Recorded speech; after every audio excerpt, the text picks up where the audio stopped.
In this video, we're introducing some of the concepts from section 1.3, which is about rate of change, a topic that comes up in calculus that's actually related to something that you would have seen in your Algebra 1 class, but you wouldn't have called it that. So this is another case where what we're doing in our course is just seeing how something that you learned in algebra is going to show up when it comes up in calculus. So the average rate of change of a function is a general concept. The time where we're most familiar with rates of change is when we are driving in a car and our speedometer tells us a speed, because speed is how fast your position is changing. So lots of things change, and so but driving is one of the only places where we actually see like a dial that's telling us how much something is changing as it's changing. So the first example I want to use is about speed relative to position, because we are familiar with that, and then we'll see how what this looks like more generally. So the basic idea is taking a fictitious trip from Pittsburgh to Shippensburg, and I'm making note at every half hour of which mile marker on the turnpike I'm at.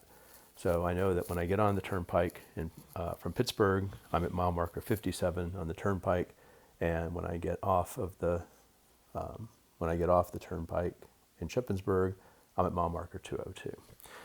So if during this trip, every half hour, I look up and I write down which mile marker I'm on the turnpike, then I could have these values as an example. So from this information, I can calculate things like how fast I was going at different parts of the trip. So during the first hour of the trip, that is from 1 o'clock to 2 o'clock, I went from mile marker 57 to mile marker 117. So if I just subtract those two, I can find that that was a trip of 60 miles. I traveled 60 miles. And of course, I did that over a 1 hour period of time. And so when we say that my speed over that first hour is 60 miles per hour, I literally mean 60 miles divided by 1 hour. It's worth noting that that was my average rate of speed over the hour. Obviously, over the hour, I could have gone faster sometimes and slower sometimes. So it's important to realize that when we talk about rate of change in this context, we're talking about the average rate of change over a period.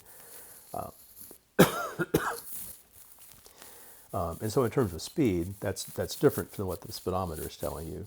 The speedometer tells you your speed at a particular moment, and this is talking about the average speed over a period of time. But the calculation is very closely related. So the question I want to ask here is, what's the average rate of change over the first 2 hours? So you want to pause the video and see if you can answer that from the table, and then I will show you what I would do. So after 2 hours, I have gone from mile marker 57 to mile marker 175. And so the total distance that I've traveled during this time is going to be divided by the amount of time that's elapsed for that distance. The distance traveled, just like it was before, is a subtraction problem. So the distance traveled I can find by just subtracting my position at those two different times. So whatever the mile marker was at 3 o'clock, I can subtract the mile marker where I was at 1 o'clock, and that tells me how far I went between those two times. And the time elapsed is similarly just the subtraction of the two times. So if I subtract 3 o'clock minus 1 o'clock, that's a 2 hour time period. So if I do the arithmetic there, I see the numerator is 118 and the denominator is 2 hours. So I've gone 118 miles in 2 hours. And if I do that division, that's 59 miles per hour.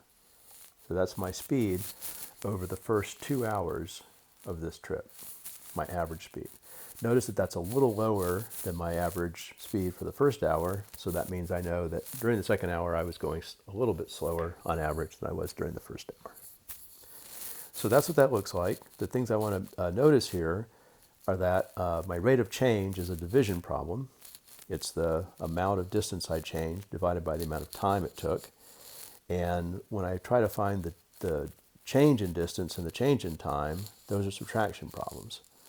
So when I'm calculating average rate of change, I'm always going to have something that looks like this, where I have a subtraction problem for the numerator telling me how much something changed, and then I have a subtraction problem in the denominator telling me how much something else has changed.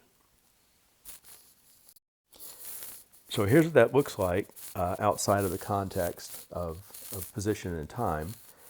We're going to define the average rate of change of a function, and we'll say between two values. So we'll say for values from x equals a to x equals b.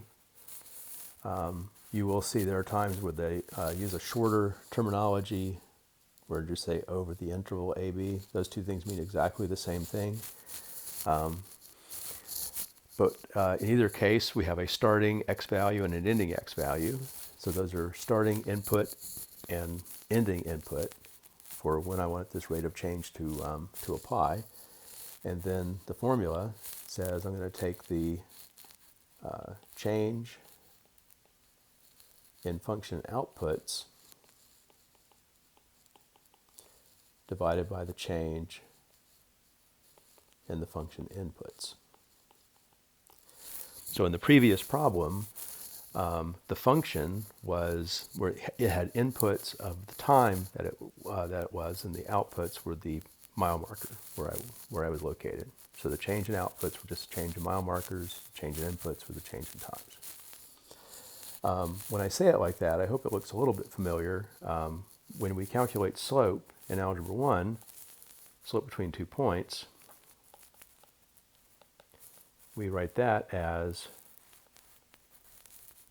the change in y over the change in x between 2 points. And now you can see the similarity between the two things. Remember that when we look at the graph of a function, inputs and outputs are the same thing on a graph as the x and y coordinates. So input-output pair, x comma y. So you can see how this is the same formula, but it's in the language of functions. So the average rate of change formula is in the language of functions, whereas slope is in the language of points on a graph. But they are really the same thing. All right, so our ability to calculate average rate of change is only going to be as hard as it is to understand how the function is described to us. And we've seen already that functions can be described in multiple ways. So I first want to make sure we can do this if we have a function that's described in terms of a table. That's essentially what we had with the example of driving from Pittsburgh. It was a table of different readings of mile markers at different times. But it does feel different when we do it outside of context. So here these don't mean distance or times or anything. They're just inputs and outputs. So I'll do the B part first because I have more room to write down here. And this from x equals 4 to x equals 10 language is a little easier to think about. So those x's are input values. So it's saying the input values, I want to calculate average rate of change from the input value of 4 to the input value of 10. And so my denominator will be the change in those input values. And I'll just subtract the bigger one minus the smaller one. The numerator has to be the difference in the corresponding output. So these have to be in the same order. So if I've said 10 minus 4 in the bottom, I have to say f of 10 minus f of 4 in the numerator. So that is an important point, that the order has to be the same. The 10 goes with the f of 10, the 4 goes with the f of 4, so the order has to stay the same. As far as answering this goes, I can just do a lookup in the table for these values. I know that from the table, f of 10 is 26, and f of 4 is 6. So when I do this calculation, f of 10 is 26, f of 4 is 6, and the denominator I have 10 minus 4. So that's 20 over 6, which is 10 over 3. The other language for saying this is calculate the average rate of change over an interval, but that means the same thing as from 4 to 8. So just like the previous one I did was from 4 to 10, this is from 4 to 8. So I'll have my denominator will be 8 minus 4, the difference in those two inputs. My numerator will be f of 8 minus f of 4. And if we do those lookups, we'll have 16 minus 10 over 8 minus 4, and that's 6 over 4. No, something is wrong. F of 8 is 16, F of 4 is, oh, F of 4 is 6. Okay, I messed up copying down. F of 4 is 6, so it should be this. Okay, so this should be 10 over 4, which is the same as 5 over 2. So 5 over 2 would be the answer for A, 10 over 3 would be the answer for B. Okay, so working with tables is pretty easy because I just have to look up the values. Of that would be working from a graph directly. So again, here we're saying from x equal minus 1 to x equals 2, and so on the graph, the relative points are going to be the point on the graph when x is negative 1 and the point on the graph where x is 2. When x is negative 1, the y-coordinate of this, on this curve is 0, and when x is 2, the y-coordinate is 3. But remember, points on the graph correspond to input-output pairs for the function. So the fact that 2 comma 3 is a point on the graph means that f of 2 equals 3. And the fact that negative 1, 0 is on the graph means that f of negative 1 equals 0. So that matters because the average rate of change formula says, so I'm working from negative 1 to 2. So I'm going to subtract my inputs, and notice that in the denominator, I have subtracting a negative 1. When I'm using a negative number, especially in a formula, I want to carry parentheses with it so to make sure I'm reading it correctly and can put it into my calculator correctly. But it will be 2 minus negative 1. And then the numerator will be f of 2 minus f of negative 1. Again, keeping it in the same order. But according to the graph, f of 2 is 3, and f of negative 1 is 0. In the denominator, I have 2 minus negative 1, which is the same as 2 plus 1. So ultimately, I have 3 over 3, and my average rate of change here is 1.